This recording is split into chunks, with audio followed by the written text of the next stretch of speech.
falloir 250 g de farine, 250 g de semoule fine, une cuillère à soupe de sucre, une cuillère à café de sel, 25 g de levure fraîche. Il faudra également 240 g d'eau et 2 cuillères à soupe d'huile d'olive. La recette est super simple. Dans la cuve du batteur, je mets la semoule fine. Alors c'est une semoule fine à gâteau, hein. Vous la trouverez donc facilement dans le commerce. Je vous montre juste le paquet. Bien sûr, en cachant la marque, c'est ces petits paquets là qu'on trouve qui font généralement 500 g. Après, il y a des plus gros paquets, mais bon, ça c'est pour les restaurants et les endroits professionnels. Ensuite, on y ajoute la farine, le sel, le sucre et la levure fraîche. Allez, on va pouvoir mélanger. Maintenant, on va pouvoir y ajouter l'eau. Allez, après 10 minutes de pétrissage, je viens y mettre ici mon huile d'olive. Et là, on est reparti pour environ 2 minutes. Ensuite, je récupère ma pâte, je la reforme en boule et je la dépose directement dans un saladier. Et là, le fond d'huile qui me reste, c'est-à-dire quelques gouttes, je viens le verser directement sur la pâte. Alors si vous en reste, c'est bien, si vous en reste pas, c'est pas grave, hein. Il faudra juste tremper donc vos doigts dans l'huile et répartir donc cette huile par-dessus. Une fois que vous avez fait ça, on prend un papier film, on recouvre le saladier et c'est parti pour 1h30 de repos. Il faut que ça double de volume. Donc la pâte a bien poussé, je vais venir donc retirer le papier film et on va pouvoir la dégazer. Allez, je la retravaille un petit peu. Alors je forme un boudin et ici avec mon couteau, je vais venir découper des parts. La première boule, je viens ici faire entrer les extrémités vers l'intérieur. Ensuite, je retourne ma pâte et je viens ici la bouler.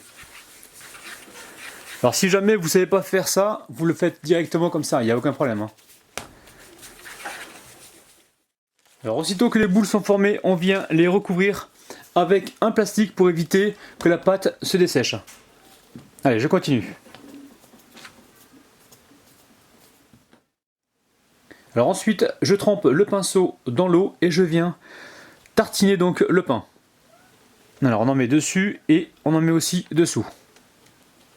Alors ensuite, je récupère une assiette, je mets de la semoule fine.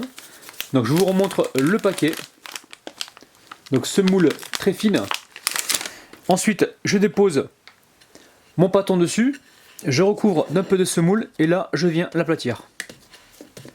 Je retourne donc le pâton et j'aplatis. On fait également les côtés. Et ensuite, on dépose la pâte directement sur une plaque recouverte d'un papier cuisson.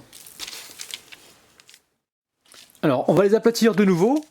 Là, j'ai récupéré donc 6 petits pains. Donc, on va pouvoir en faire 6. Et si vous les faites plus grands, vous allez pouvoir en faire 4. Alors là, on les aplatit juste avant de les laisser repousser.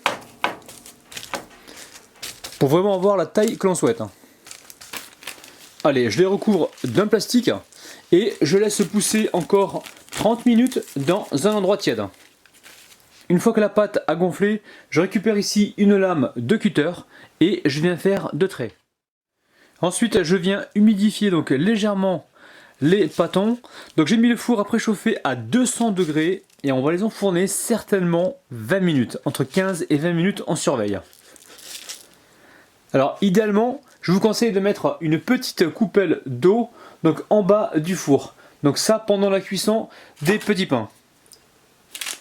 Allez, c'est parti pour la cuisson. Je répète une dernière fois le temps de cuisson donc entre 15 et 20 minutes et le four donc préchauffé à 200 degrés. Allez, c'est parti.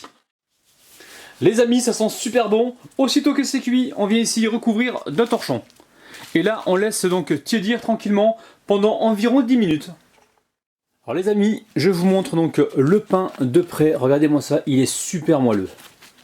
Allez, je l'ouvre pour vous montrer donc l'intérieur. Regardez-moi ça. C'est juste incroyable.